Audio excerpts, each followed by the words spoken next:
Vamos a orar. Señor, te agradecemos en esta noche por tu presencia, por compartir tu palabra y sobre todas las cosas por estar en medio nuestro y bendecirnos con tu presencia, sin importar el número, sin importar cuál sea la cantidad de personas que estén en este lugar.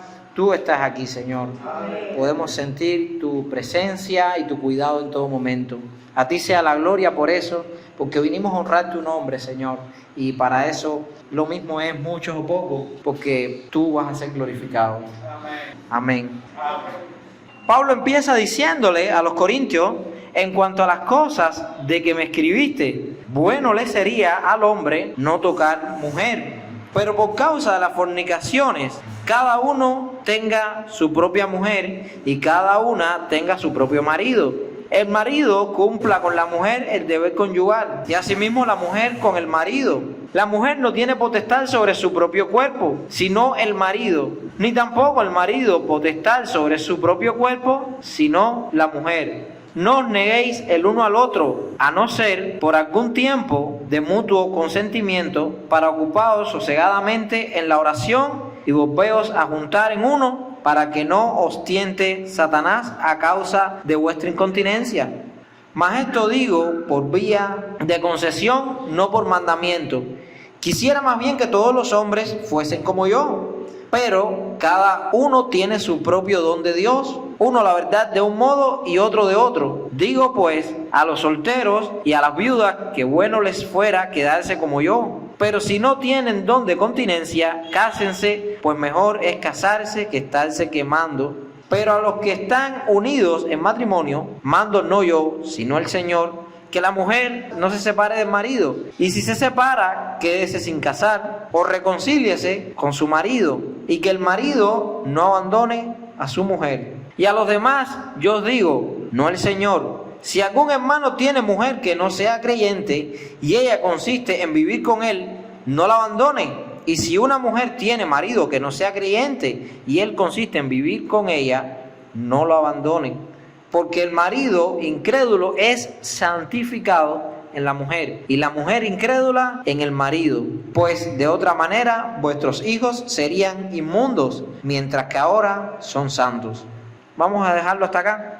Y vamos a hablar de qué está tratando de enseñar Pablo. La semana antepasada, la última vez que dimos el estudio, estuvimos hablando de cómo Pablo introduce el tema en el capítulo 6, del versículo 12 al 20. Estuvimos viendo varias enseñanzas con respecto al matrimonio. Una es que a diferencia de como los griegos veían el matrimonio, que era solamente un convenio entre dos partes para unirse en un acto físico y emocional, el cristianismo daba un paso más profundo, algo que a los corintios les era difícil entender y procesar. Para ellos, la filosofía griega les enseñaba de que el adulterio y este tipo de cosas eran normales. Incluso a las deidades que ellos servían, sus dioses, eran fornicarios y hacían este tipo de cosas. No todos los griegos eran iguales, habían griegos que tenían más estima en matrimonio, pero la epístola a los corintios está escrito a la comunidad más liberal probablemente de toda Grecia. Los corintios eran famosos por la liberalidad sexual que había. De hecho, les contaba que tenían un templo dedicado a la diosa del amor, donde había 1000 mujeres. Es un rumor, es un cálculo que se hace, porque tal vez este historiador haya dicho más de lo que era, cerca de 1000 prostitutas sagradas, mujeres que su única función en ese templo era que los hombres fueran, hicieran una ofrenda de dinero, una ofrenda de cualquier bien que tuvieran y otra ofrenda que era mantener relaciones sexuales con esas mujeres. Y esa relación estaba consagrada a ese ídolo. Imagínense que esto era bajo el amparo de la diosa del amor, de Afrodita, que se hacían estas cosas. Imagínense cómo eran los dioses de los griegos. Tenían las mismas debilidades que los hombres. Por eso Pablo dice en el capítulo 8 del mismo 1 Corintios, Pablo llega a decir que un ídolo nada es. Que Pablo dice, lo que ellos sacrifican a sus dioses no es nada. Lo cierto es que si el ejemplo que había en la cultura era el ejemplo de los filósofos, siendo destacado Diógenes el Cínico, un hombre que llegaba a practicar la masturbación pública. Imagínense un hombre ir a la plaza de la ciudad y ver a un hombre haciendo eso. Y ese hombre era uno de los filósofos más respetados de toda Grecia. Ese era el ejemplo moral de esa ciudad en cuanto a la parte de la cultura, del pensamiento. Y en el ejemplo religioso, bueno, tenemos a Afrodita que les permitía a los corintios tener 1000 prostitutas ahí a la disposición de ellos. Una ciudad muy, muy inmoral. Y es a lo que Pablo les tiene que explicar qué es el amor. No es casualidad que Primera de Corintios capítulo 13 sea el más conocido de esta epístola, porque Pablo les tiene que enseñar a los corintios qué era el amor. Hay un refrán que nosotros hemos escuchado muchas veces en la calle que dice: dime de qué presumes y te diré de qué careces. Los corintios eran presuntuosos, ellos presumían del amor. Y Pablo les tiene que decir: no, ustedes carecen de amor. Amor no es buenas obras. Por eso le dice: si ustedes dieran todos sus bienes y si ustedes dieran incluso su cuerpo para ser martirizados y no tienen amor, nada son. ¿Qué le está diciendo Pablo? Lo que ustedes creen que es amor, que es entregarse por un valor altruista y estas cosas, si no lo hacen por amor, y amor es Dios, porque nos dice en Primera de Juan capítulo 4 versículo 8 de que Dios es amor, la esencia de Dios es el amor, y estos corintios no tenían ni idea de lo que es el amor. No era de extrañar que no entendieran qué cosa era un matrimonio desde la perspectiva cristiana. En el capítulo anterior estaba diciendo Pablo: santificad o glorificad al Señor en vuestros cuerpos.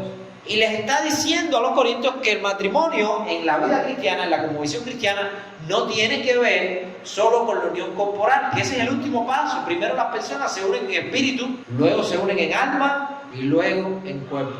Son los 3 pasos, lo vimos a través del libro de Cantar de los Cantares, como Salomón primero llama hermana mía, luego llama amiga mía y luego esposa mía. Estuvimos viendo estas cosas en el grupo. Yo publiqué el estudio pasado, en el grupo de WhatsApp, publiqué el estudio pasado que dimos con respecto a este tema, lo pueden escuchar. Y ahora Pablo, después de decirle que el matrimonio es más profundo de lo que ellos pensaban, que no solamente era una unión física, ahora les va a explicar varias dudas que ellos tenían. De hecho, él empieza diciéndole: en cuanto a las cosas de las que me escribiste, bueno le sería al hombre no tocar mujer.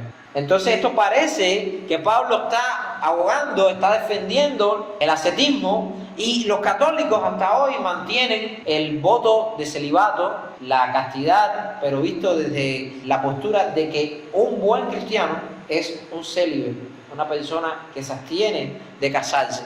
Claro, esto no es lo que enseña la Escritura. De hecho, dice el mismo Pablo: ¿no tengo acaso derecho yo de tener a una hermana por esposa, como Cefas y los apóstoles? Así que los apóstoles se casaban. Pablo está diciendo: miren, ustedes tienen un enredo con el matrimonio, que en el caso ustedes preferirían que dejaran y se quedaran como yo, porque tienen una distorsión de este tema. Y una de las primeras cosas que podemos ver, que es un asunto no definido, las cosas que me escribiste, cuando él dice las cosas que me escribiste, está haciendo alusión a una carta que se perdió, que le escribieron los corintios a Pablo, preguntándole sobre el matrimonio. Así que no tenemos la referencia de dónde es, porque esa epístola, esta carta de los corintios a Pablo se perdió, pero parece que tenían varias dudas. Hay también beneficios de la vida de los célibes, es decir, la gente que no se casan tienen beneficios. Yo realmente he conocido 1 o 2 personas que han tenido don de continencia, y lo digo porque yo no soy de confiar mucho en que tengo 27 años y tengo don de continencia. Solo he conocido 2 personas mayores de 70 años que han pasado la vida en esta condición y han llegado con buen testimonio. Conocí un hermano que fue líder y que se quedó en esa condición. Esa es otra cosa, que no era flojito. Un hermano varonil y que realmente tenía ese don y tenía un gran testimonio. Hay beneficios en no casarse, sí los hay.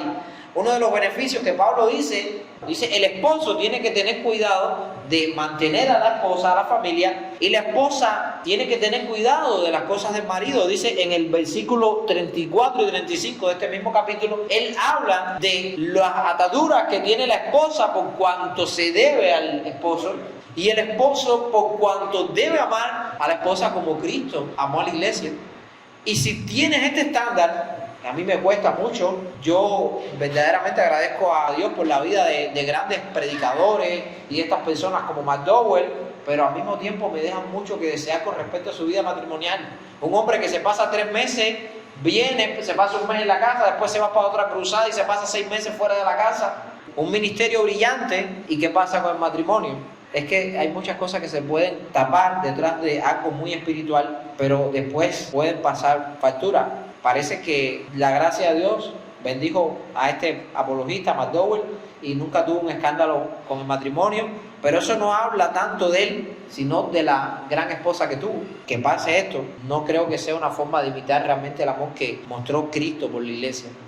Estaba escuchando hace poco un testimonio que daba Marcos Vidal, y él decía que él evitaba todas estas giras porque muchas veces tenía que estar fuera de la casa y no tenía tiempo para la esposa. Entonces tenía una regla: todas las giras que lo inviten a él tiene que ser en menos de una semana. Cuando es más de una semana, tiene que incluir que pueda llevar a su esposa, si no, no la acepta. Me parece una conducta bastante equilibrada. Y si tú no te casas, no tienes este problema, realmente no tienes estos problemas. La esposa no tiene que encargarse del esposo, se puede dedicar a las cosas del Señor. Por eso es que Pablo habla de los beneficios de quedarse en esta condición. Es verdad que es una condición muy noble, pero después Pablo va a decir que todo el mundo no tiene el mismo don.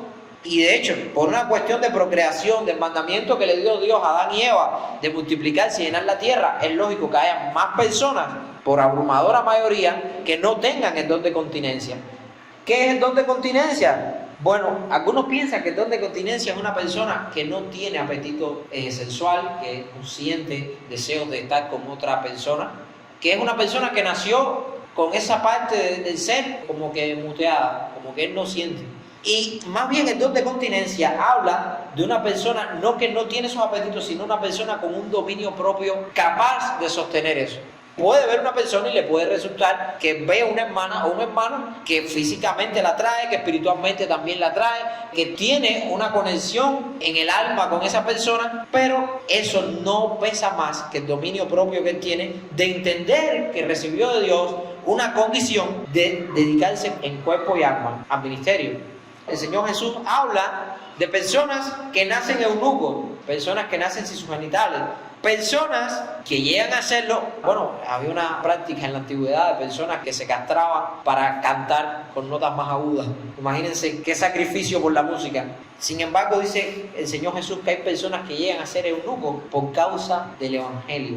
Y este es el caso de Pablo. Personas que renunciaron al deseo que puede haber en ellos de establecer una familia, de unirse en matrimonio, como decía Pablo, y ahí está la prueba. Pablo decía: ¿no tengo yo acaso derecho de tener por esposa una hermana igual que Pedro y los demás apóstoles? ¿O acaso Bernabé y yo somos los únicos que no tenemos este derecho? Pero Pablo y Bernabé fueron personas que, aunque podían darse cuenta de que les iría bien en una familia con esta o más cual hermana, entendían que la obra que el Señor les había llamado a hacer los requería a tiempo completo.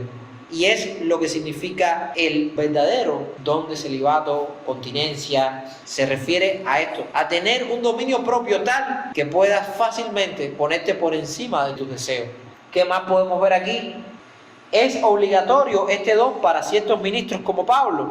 Bueno, en el caso de Pablo, él sí recibió esto del Señor. Si lo recibió del Señor, le tocaba. Era algo indispensable para el ministerio. Y pónganse por un momento a meditar en qué sería de la vida de Pablo. Casado, 3 viajes misioneros, 2 días en alta mar, podía tener una mujer atrás de él en toda esa... podía criar hijos, podía hacer este tipo de cosas que son centrales para la vida matrimonial. Era muy difícil. Pablo también hablaba de que podía tener escasez y podía tener abundancia. Es decir, Pablo no tenía una economía estable. ¿Por qué? Porque a veces estaba haciendo tiendas de campaña para sostenerse él y a los que estaban con él, ese era su trabajo, pero a veces el evangelio lo consumía tanto, el trabajo era tan fuerte que no podía ni siquiera sostenerse. Y muchas veces, ¿qué pasaba? Dice que las iglesias le tenían que mandar donaciones. Era muy difícil. Ahora pregúntese, ¿por qué tiene un protagonismo tan grande Pablo y no Pedro? ¿Por qué Pedro era menos activo a pesar de que Pedro fue a que en Mateo capítulo 16 el Señor Jesús le dice: tú eres Pedro y sobre esta roca edificaré mi iglesia? La roca no era Pedro, sino la confesión de Pedro de tú eres el Cristo, el Hijo del Dios viviente. Y la misión que le da el Señor Jesús a Pedro es: Pedro, ¿me amas más que esto? Sí, Señor, tú sabes que yo te quiero. Bueno, entonces apacienta a mis ovejas. Recibió el mandamiento: apacienta a mis ovejas. Y vemos, parece por lo que vemos en la palabra, que Pablo apacentó más las ovejas que Pedro. Pero no, Pedro fue un hombre que estaba casado y se dedicó a una congregación, a la iglesia de Jerusalén, precisamente porque no podía estar de acá para allá teniendo un matrimonio. Sin embargo, para Pablo esto era casi obligatorio. Él sí tenía que estar caminando por diferentes lugares para que la iglesia fuera edificada. Así que para él sí pudiéramos decir que le tocaba. De otra manera, no hubiese cumplido este ministerio y no hubiese sido el autor de casi todo el Nuevo Testamento. E incluso el Evangelio de Lucas hay que sumárselo a Pablo, porque Lucas escribe de lo que recibió Pablo, y el libro de los Hechos también habría que dárselo a Pablo. ¿Por qué? Porque uno de los requisitos que había a la hora de establecer el canon era que los escritos fueran hechos por un apóstol o endorsados, apadrinados por un apóstol. Y en el caso del Evangelio de Juan, era apóstol. En el caso del Evangelio de Mateo, era apóstol. Pero Marcos y Lucas, ¿qué? Bueno, en la epístola de Pedro, vemos que Marcos era como un hijo para Pedro. Algunos creen que sí, que era literalmente su hijo. Porque él dice, mi hijo Marcos puede ser un hijo, estaba casado, podía ser, o puede ser alguien que era un discípulo muy cercano. Y en el caso de Lucas, Lucas era discípulo y compañero de misiones de Pablo. Entonces, para un ministerio como el de Pablo, era muy difícil que lo pudiera hacer con un matrimonio. Y si lo podía lograr con un matrimonio, iba a ser un matrimonio poco saludable. Ese Pablo que fue apedreado y tantas cosas. Pero a causa de la fornicación, cada uno tenga, ¿qué cosa? Su propia mujer. Y cada una su propio marido. ¿Qué cosa es la fornicación? La fornicación no es más que el sexo fuera del marco matrimonial. Bueno, y el que no está casado, entonces no es fornicario. Sí, porque aunque una persona no esté casado, se debe al matrimonio. ¿Qué quiero decir con eso? A mí me enseñaron una vez, una hermana me estuvo diciendo que ella oraba por su esposo y por sus hijos. Y dice, pero esta muchacha está sola. Después ella me dijo, por lo que Dios me va a proveer. Desde ahora estoy orando por eso.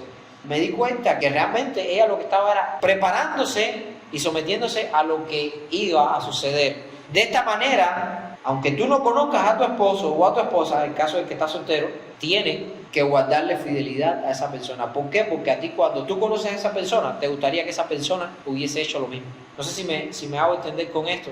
Ahora mismo yo puedo estar soltero, pero debo tener claro que yo, por ejemplo, no tengo don de continencia y me voy a casar con una persona. Yo ahora mismo no sé quién es esa persona, pero a mí me gustaría que esa persona fuera buena cristiana, que fuera santa, que se hubiera guardado para el matrimonio. ¿Qué voy a hacer yo? Bueno, tengo que prepararme con esos mismos estándares que estoy poniendo. Y de alguna manera es lo que está diciendo cuando dice el Señor, hay que cuidarse de la fornicación. Y la fornicación no solo es cuando ya te casaste con esa persona. De hecho, cuando ya tú estás casado y tienes relaciones fuera del matrimonio, eso es adulterio. ¿Por qué? Cuando una persona, un soltero, conoce a una soltera y fornica, puede incluso ser los dos cristianos. Puede darse el caso de dos personas que están en la iglesia y cayeron en fornicación. ¿Por qué se considera fornicación? Bueno, se considera fornicación porque aunque los dos sean cristianos, están pecando contra quien va a ser su esposo o su esposa. Cuando una persona está en fornicación, practica la relación con alguien que no va a ser su esposo o no va a ser su esposa, está traicionando a esa persona. Aunque todavía no lo conozca, lo está traicionando. Es un poco complicado aterrizar, pero creo que se entiende. Cada uno tenga su propia mujer y cada uno tenga su propio marido. Esto es una clara advertencia en contra de la bigamia, poligamia y todas estas cosas que tanto se habla. Todo eso queda descartado. El hombre, su mujer, no sus mujeres. Y la mujer, su propio marido, no sus maridos. Se lo digo porque en estos tiempos se han vuelto tan liberales que, bueno, ahorita no nos va a asustar que la gente se empiece a casar con animales. ¿Saben? Cuando la Biblia habla de los tiempos de Noé, la tradición judía explica qué pasaba en los tiempos de Noé. Incluso el libro de Enoc, el famoso libro de Enoc, está inspirado en la tradición judía. Decía que el pecado del tiempo de Enoc era precisamente la inmoralidad sexual tan grande que había, a punto que se casaba, un hombre se casaba con otro hombre, una mujer y un perro. Imagínense, la tradición judía dicen que se veía antes del diluvio escenas tan aborrecibles como que en la misma cama dormían dos hombres con una mujer y un perro o cualquier otra bestia. Por eso es que Dios es tan enfático en las leyes de Deuteronomio y de la ley de Moisés en no te juntarás animal, porque es abominación el Señor. A lo mejor uno lo lee y por la cultura o la idea que uno tiene, dice, pero ¿por qué te tienes que explicar que no te puedes tener relaciones con un animal? Porque lo que para nosotros, cuando una persona tiene la mente sana, eso le es inconcebible. Pero créanme, hay personas que tienen la mente tan podrida, y en los tiempos de Noé dice que pasaba esto. Así que, remitiéndonos a Génesis, dice que Dios creó a Eva para Adán, no le trajo a dos mujeres. Y Jesús, cuando le dicen, bueno, y Moisés permitió la carta de repudio, y Moisés permitió que se casaran los hombres con varias mujeres. Bueno, pero Moisés no lo hizo. Isaac no lo hizo. Y pudiéramos decir que casi todos los que tenían varias mujeres tenían varios conflictos. Abraham, vaya, yo los otros días estaba hablando del conflicto árabe-israelí y decía, ay, Abraham mío, ¿por qué no te pudiste contentar con Sara y ya? Sara, ¿por qué le metiste en la cabeza la idea esa a este hombre? Eso lo que trajo fue división por todos lados. Vemos a Jacob, que a José casi lo matan. Es que tenía las dos mujeres compitiendo, pero este hombre, ¿qué tiene en la cabeza? Vemos que la Biblia nos dice que por la dureza del corazón del hombre es que Dios permitió o toleró que los hombres tuviesen varias mujeres, pero el plan de Dios, dice Jesús, varón y hembra los creó, cada uno tenga su propia mujer. Voy a tocar un último versículo, después seguiremos. El marido cumpla con la mujer el deber conyugal, y asimismo la mujer con el marido. Y bueno, todo el mundo piensa nada más que el deber conyugal, las relaciones íntimas, pero el deber conyugal va más allá. Saben, el deber conyugal trasciende a los tiempos del Edén, cuando el hombre y la mujer fallan y Dios da mandamientos matrimoniales. Dice al hombre, con el sudor de tu rostro tú trabajarás para mantenerla, y a la mujer tu deseo será para tu marido. Entonces el deber conyugal de la mujer es someterse a su marido. Eso lo podemos ver en 1 de Pedro capítulo 3, donde Pedro habla a las mujeres cristianas de que vean como ejemplo a Sara, que llamaba a Abraham Señor. Y no quiere decir que eso lo cumplas diciéndole a tu esposo en vez de su nombre, diciéndole Señor. Significa el respeto que existía por la figura. Yo estoy seguro que Sara en privado no le decía Señor. En privado era Abraham, era su esposo, pero entendía que en público ella debía honrar a su marido, porque honrando a su marido también se honraba a ella y honraba a Dios. Y de la misma manera se tenía que entender de que es un deber conyugal amar a la esposa. ¿Por qué a la mujer le dicen que se someta? Porque bueno, es lo que más trabajo le cuesta. Como mismo nosotros cargamos con la carga, va que la redundancia, de Adán, como tenemos una naturaleza de Adán, la mujer tiene por naturaleza una naturaleza de Eva, de tratar de tomar el lugar. Si ve que el hombre está ahí y no toma el lugar, ella va y lo toma. Y entonces es un niégate a ti mismo. A la mujer le dice, niégate a esa naturaleza de Eva. Y al hombre le dice, no seas tan vago como Adán, que mira, por no tomar su lugar en lo que nos metió. Y vemos que el deber conyugal trasciende a esto, a ser un esposo amoroso. Al hombre le es muy difícil amar, el expresar el amor, tal vez por las características del hombre, es muy difícil, es poco sensible. El hombre de por sí no es tan sensible, no es dado a la sensibilidad. Hay otros que sí se pasan, pero por lo normal es que no sea muy sensible. Y la mujer, aunque hay mujeres más ásperas que un hombre, por lo general es que la mujer es sensible. Y vemos el caso de Abigail, una mujer que con su carácter venció un ejército. Venía David, el marido era un burro, se llamaba Nabal, significa malo incluso. El hombre era burro, le dicen, oye, viene David con un ejército. Dice que si le puede dar unos panes o algo ahí, que el hombre rico le podía dar. Y dice, ¿qué tengo que ver yo con David? Dile a David que no hay nada para él. Y David dice, si no me lo da, te lo quito. Y aquel lo que le dio fue por emborracharse. Dice la mujer, pero este hombre no piensa, nos van a venir aquí, nos van a matar a todos. Y él sí ni se va a enterar porque está borracho, lo matan y ni se entera. Y ella fue y con sabiduría salvó a David de cometer una masacre y salvó a su esposo de que lo mataran. Y ella siguió con su esposo. Cuando Dios le quitó la vida a ese hombre, David, ¿qué dijo? Esa, tráigala para acá. La Biblia no dice que Abigail era una mujer hermosa, pero se ganó el corazón de David con sus hechos. Era una mujer virtuosa. Yo creo que hay armas que tiene la mujer que logra cosas que el hombre no puede. La blanda respuesta quita la ira. La mujer tiene la capacidad de, con su ternura y con su amor, dominar al hombre. Bueno, de hecho, la Biblia nos da ejemplos de cuando esa habilidad, ese talento natural que Dios le ha dado a la mujer se usa para el mal. Dice que por causa de la mujer ramera, el hombre es reducido ¿a qué? A un bocado de pan. Imagínense nada más que eso. Y yo creo que esa habilidad también puede hacer que la mujer convierta al hombre en alguien maduro y en alguien bueno, en algo positivo. Y asimismo para la mujer le es difícil someterse, al hombre le es difícil ser amoroso, y entonces ambas partes tienen que negarse a ellos mismos, luchar contra esta naturaleza que recibimos de nuestros primeros padres, Adán y Eva, y llevar cautivo a la obediencia de Cristo cada parte de nuestro ser. Por eso se habla de cumplir el deber conyugal. El deber conyugal tiene varias aristas y con esto termino. Hay deberes terrenales y deberes celestiales. ¿Qué quiero decir con esto? Que con nuestro cónyuge tenemos deberes terrenales y tenemos deberes celestiales. Para el hombre es muy claro. ¿Cuál es tu deber terrenal? Tú tienes que trabajar para mantenerla. ¿Cuál es tu deber celestial? Tú tienes que tener una preparación bíblica para guiarla. De la misma manera pasa con la mujer. Pudiésemos ver que el hombre tiene que ser primero el sostén económico. Esos son los deberes terrenales del hombre.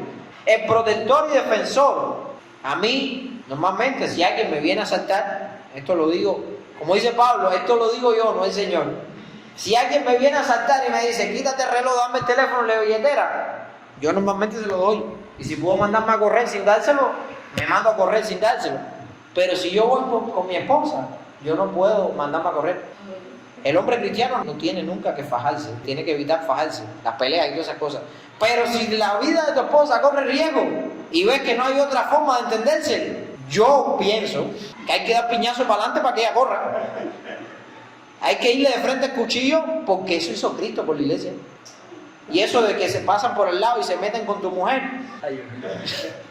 Yo conocí a un pastor, antes de que fuera cristiano, era boxeador del equipo nacional, pero se convirtió a Cristo y era noble. Y la esposa era una mujer que por más que se vistiera con ropa ancha, se seguía viendo muy llamativa. Se bajan aquí en la calzada de la parada del P6 y hay un hombre que la ve y se mete, le dice una indecencia a la mujer. Y el pastor, oiga, respeta a mi mujer. Oye, ¿qué cosa? Respeto nada. Y el pastor le dice, mira, tú tienes que pedirle perdón a mi mujer, eso no está bien. Ni la mujer sabía que él había sido boxeador. El tema es que el hombre le vuelve a faltar el respeto a la mujer y cuando va a tocarla, bueno, fue el último que vio, lo dejaron desmayado ahí acostado en el piso. Era el hombre acostado en el piso inconsciente y el pastor en el otro lado, ay Señor, perdóname, Dios mío, perdóname, qué mal testimonio. Pero Señor, ¿qué iba a hacer? En su iglesia querían ponerlo por 6 meses sentado. Y yo decía, pues Dios, ¿cómo lo van a disciplinar? Es tremendo. Lo que quiero decir, el hombre tiene como responsabilidad defender a su esposa. No solo que tiene que defenderla, sino también que tiene que avivar. Uno de los deberes del hombre es avivar el romance. Al hombre le gusta mucho, no creo que me vaya a equivocar si generalizo, al hombre le gusta mucho la parte de la intimidad física. Pero la mujer se siente inclinada a la intimidad física cuando hay romance. Entonces tu deber trabajar para eso. A mí un pastor me explicó que eso no es algo que se trabaja 10 minutos antes. Dice él que él trabajaba todo el día para que cuando llegara la noche se diera naturalmente. Entonces decía, yo vivo todo el día avivando el romance. Por eso el hombre es muy racional, porque hay que calcularlo todo como un libro de matemáticas. Tienes que ser romántico, pero no puedes ser una melcocha. Tienes que calcular las dosis de lo que vas a hacer. Tú no puedes ser un baboso, pero tampoco puedes ser agrio. Entonces tienes que calcular, pero es tu deber terrenal con tu mujer, avivar el romance. Es una de las cosas principales. Otra cosa que tiene el hombre, y quiero terminar con esta, es la estabilidad sexual. El hombre tiene que proveer para su mujer una estabilidad. Y una de las cosas que me enseñaron también, que hay una parte de la sexualidad que el hombre va a la intimidad a buscar la complacencia propia, o sea, a buscar complacerse, y la mujer no le importa. Y este hombre me decía a mí, cuando tú estás en ese espacio, tienes que servirle. Tú tienes que hacerlo todo, no para sentirte bien tú, para hacerla sentir bien a ella. Porque ella, su deber es hacerlo todo posible para que te sientas bien tú.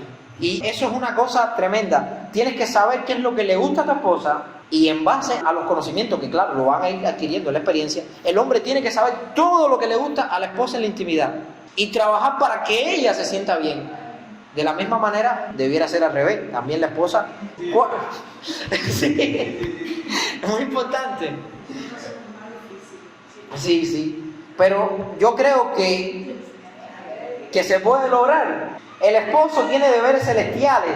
Primero, el esposo es el pastor del hogar. Estos pastores me decían a mí, si tú te tocó una esposa que ora 1 hora, tú tratas de orar 1 hora y media. Mira, a la mujer le gusta que el hombre le inspire confianza. Se tiene que sentir confiada y segura en su esposo. Rebeca siempre habla de cómo su esposo estudiaba la Biblia. ¿Por qué? Porque habla de un hombre que hizo su trabajo. Cuando el hombre se esfuerza, ¿para qué? Para que cuando la mujer tenga la duda, saber que es preguntarle a su esposo y ya. Su esposo sabe. Se puede gloriar, se puede sentir orgullosa de su esposo. Pero si tu esposo no sabe nada de la Biblia, es complicado. Bueno, una vez con una hermana estábamos hablando con unos testigos de Jehová y ella estaba orando porque el esposo de Jehová se paró al lado de nosotros. Ella y yo estábamos hablando con los testigos de Jehová y el esposo de Jehová se paró en la puerta a mirar. Dice que ella por dentro estaba orando diciendo, por favor que no se meta, por favor que no se meta. Señor, cierra la boca de este hombre. Y era precisamente porque él, aunque era un hombre noble, uno de los cristianos más nobles que yo he conocido, realmente no, la teología era absurdo. Y es porque en él también, aparte de que no había un talento natural, tampoco se esforzaba. Y es complicado porque le tocó a una mujer que tenía niveles teológicos amplios. Y uno de los deberes del hombre es ser el pastor. Y si tú sabes que tu mujer, bueno, te tocó, que es más inteligente que tú, ¿qué vas a hacer? El pastor no es necesariamente un erudito. Muchas veces, muchas iglesias, se da que hay un maestro que sabe mucho más que el pastor, pero sin embargo el maestro sabe quién es su pastor, porque el pastor no está llamado a ser el que más sabe. El pastor tiene un alma que es ser ejemplo. Ser ejemplo. Fíjate que Pablo no le dice a Timoteo como pastor, tú sé ejemplo en griego, en hebreo, en hermenéutica, homilética. No le dice, tú sé ejemplo a los creyentes. ¿En qué? En vida, en santidad, en obra. Y en ese sentido, si te tocó una esposa que sabe más que tú, sé un ejemplo de integridad, de hombre de Dios, que ella cuando te vea, yo puedo saber 2 o 3 cosas más que él, pero este hombre es la mejor representación de Jesucristo en la tierra. Es que contra los hechos no hay argumento. Yo creo que predicamos más con cómo vivimos que cómo hablamos. Hablar lindo, cualquiera, pasas un curso y hablas bonito, pero una vida habla más que las palabras. Y ahora, en la esposa, y con esto termino, hay deberes. Sostén del hogar. ¿Qué significa sostén del hogar? El hombre sostén del hogar en la parte económica. El hombre con sus manos construye una casa. La mujer la convierte en un hogar. La mujer trae estabilidad. Cuando el hombre llega cansado del trabajo, con la mente bloqueada, la mujer tiene la facilidad de convertirle todos esos problemas en nada. Con un carácter agradable, afable, es capaz de convertirle toda esa ira en nada. Abigail no cogió toda la ira de David y la hizo nada. La mujer de Proverbios 31, la mujer virtuosa, está en su casa ocupándose de su familia. Y en esto es un ejemplo. Y aunque está en su casa también, a veces hace trabajo para respaldar económicamente. Y vemos que esa mujer es un pilar en su hogar. El hombre es un pilar de una manera y la mujer de otra manera. Otro de los deberes terrenales de la mujer es el apoyo emotivo. Es un apoyo emotivo para el hombre. El hombre de por sí no sabe muchas veces expresar lo que le duele. A veces la mujer logra expresar mejor lo que le está pasando. Yo a veces llego a mi casa y me siento triste. Y ella me dice, es que te pasó esto en la iglesia, te pasó esto en el trabajo. Y me va aliviando. También la mujer, uno de sus deberes terrenales, que es quien instruye primeramente a los hijos. La mujer instruye a los hijos. De hecho, en la tradición judía, quien instruía al niño de 0 a 13 años era la mujer. De 13 a 30 era el hombre. Los jesuitas decían, dame un niño los primeros 7 años de su vida y será mío siempre.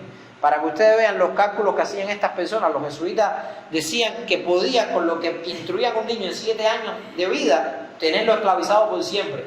Sin embargo, que la tradición judía enseñaba que esos 7 años de vida, que eran tan importantes para forjar el carácter de un hombre de bien, le correspondía a la madre. Bueno, ya este es un hombre de bien. Ahora a ti te toca instruirlo en la parte de, mira, para trabajar vas a ser carpintero, y enseñarle lo que es la Torá, las leyes ceremoniales de Israel y todas esas cosas. Eso empezaba a partir de los 13 años. Así que la mujer es un apoyo para los hijos. La mujer tiene otro deber terrenal, que es cuidar su apariencia para el esposo. Hermano, esto a veces no se tiene en cuenta. Uno de los deberes de la mujer es verse bonita para su marido. Antes había una forma de pensar también de que la mujer cristiana tenía que verse toda descuidada. ¿Por qué? Porque lo otro es vanidad. Hay iglesias donde tú vas y parece que la mujer salió de una sesión de maquillaje de un video de internet. Hay exceso, abuso, pero no está mal que una mujer en la intimidad busque hacer cosas para verse atractiva para el marido. Acuérdense que la mujer se conquista mucho por lo que escucha. El romanticismo para la mujer es importante, para el hombre es lo que ve. Lo que estimula a la mujer a la intimidad es mucho lo que escucha y lo que siente. El hombre es más básico, lo que ve. Si el hombre está trabajando en ser romántico para estimularte en tu área de placer, también la mujer debiera ser condescendiente y esforzarse en el área de deleite del hombre. Así que es uno de los deberes terrenales. Y por último, una estabilidad sexual.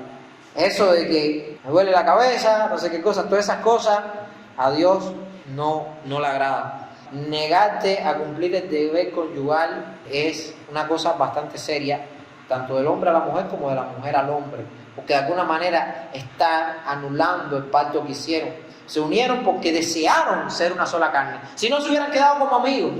Y entonces cuando te niegas a eso, muchas veces lo que estás es diciendo con los hechos: yo no debí casarme. A negarse al deber sexual abre puertas. No quiere decir que tú te negaste hoy y el hombre mañana está con otra. Pero muchas veces el hombre, cuando tiene ganas de algo, o la mujer, puede también darse el caso, pero sobre todo el hombre, que él es más débil en esto, por la mujer negarse, termina pensando en lo que no debe. Y sí, el hombre va a llevar su culpa por pensar en lo que no debe, pero también Dios va a reprender a la mujer por no darle lo que le toca. Y es un pecado, y lo puedo probar por la Biblia, es un pecado cuando la mujer usa la sensualidad como un arma de chantaje y de control al marido. Eso es un pecado grave. Creo que me expliqué bien. Ya por último, los deberes celestiales de la esposa son sometimiento al liderazgo del esposo, eso está claro, ya lo toqué. Es procurar el ser ejemplo de piedad. La mujer tiene como deber conyugal ser un ejemplo de piedad. Dice también Proverbios que como zarcillo de oro en la boca de un cerdo es la mujer hermosa y falta de sabiduría. Así que, así como a la mujer le gusta que el hombre estudie para poder sentirse orgullosa de su esposo, al hombre le gusta que la mujer cultive una personalidad de piedad. Le gusta una mujer que sea verdaderamente cristiana. Y la referencia es Primera de Pedro, capítulo 3, versículos del 1 al 6, que es donde pone Pedro como ejemplo a Sara. Y dice que el atavío no sea solo el externo. Y no es que Pedro esté prohibiendo que las mujeres se arreglen externamente, sino que lo que critica es a las que arreglan lo de afuera y por dentro están hechos un desastre. Como los fariseos que limpian lo de afuera de paso y por dentro no. Es lo que está diciendo. Y por último, uno de los deberes celestiales que tiene la mujer es exigirle al esposo que cumpla su papel como cabeza. No es cuando él no quiera tomar su papel, pues yo lo tomo. No, es exigirle y decirle: tú estás descuidando tu relación con Dios. Tú no me estás representando delante de Dios. Tú tienes que esforzarte en ser mejor como cristiano. Eso es uno de los deberes. ¿Cómo andarán dos juntos si no estuviesen de acuerdo? Dice la palabra. Porque cuando uno cae, el otro le levanta. Y es uno de los principales áreas que tiene que tener la mujer. Cuando ve que su esposo cae, ¿quién lo va a levantar? Su esposa. Vamos a orar. Hasta aquí el tema de hoy.